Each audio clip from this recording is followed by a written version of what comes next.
Hey, you all, Rob Kulpa coming to you live or on your replay. Just want to kind of go over something really quick. I think a lot of people get confused by this or live their life one way or the other. And one way I think is a lot more beneficial than the other. So I titled this video, You Either Fear Failure or You Drive for Success. You can't really have both, and it's something that's taken me a lot of time to learn.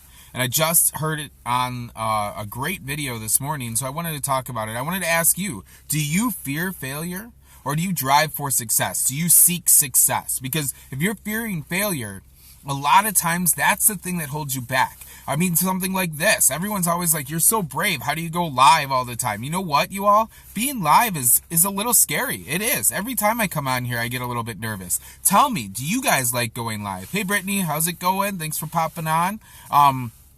Tell me, do you guys fear failure? Do you fear going live and then, failing, or you're doing something silly, or, sneezing and a snot bubble comes out your nose or something? I've done all of that. I've been chewing gum, which is a big no-no going live, and I've spit it out by accident. I mean, I get all sorts of worked up when I come on here, but that's because I'm excited to share with you all. I'm excited to talk with you all about some of these topics because it's things that I've learned to help find a little bit more success in my life. I'm nowhere near where I want to be, but I'm definitely going in the right direction. Finally, it took me years, you all. It took me 32 years to really realize some of these key things, but this is one of them. If you fear failure, you're going to hold yourself back way more often than you want to.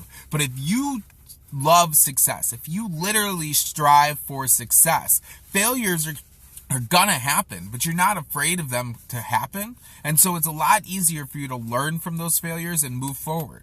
So if you have failed recently, if you've had something go wrong recently, instead of looking at that, instead of dwelling on that, look at it as a lesson to drive you towards success. And I think that you may see some big changes in your life if you do so. So let me know, do you guys fear failure? Do you strive for success? And tell me a time where you have taken a failure and turned it into a lesson and made it a success. One of my biggest ones is really doing the video store. I spent 9 years of my life owning and operating that video store, and I had it at a really high point, and I've had it at low points. It was difficult, but what I learned from me not being able to, make a bunch of money off of that store, become a big success at it, and not necessarily it be a failure because the store is still open. I was able to pass it on to Dan, who loves that concept. But what I learned from it was that is not something I'm meant to do. I'm not meant to own and operate some small little business. I am meant to help other people make changes, make lifestyle changes the way that I did. I'm meant to inspire people to make the big steps forward. I'm meant to inspire people to strive for success instead of fear failure. And I really hope that you guys kind of take that idea and run with it. And I'd love to hear more from all of you on times where you've taken a failure and turned it into a success, or maybe this is the first time you've even heard this concept. And if that's the case, I'd love to hear that idea too. Thanks you guys for popping on. I'm going to go strive for some success here in the gym, but I'm probably going to fail a couple of times because, hey, isn't that what lifting is all about, is lifting to the point of failure, because in the end, you achieve some success. Love y'all. I hope you guys have a good rest of your day.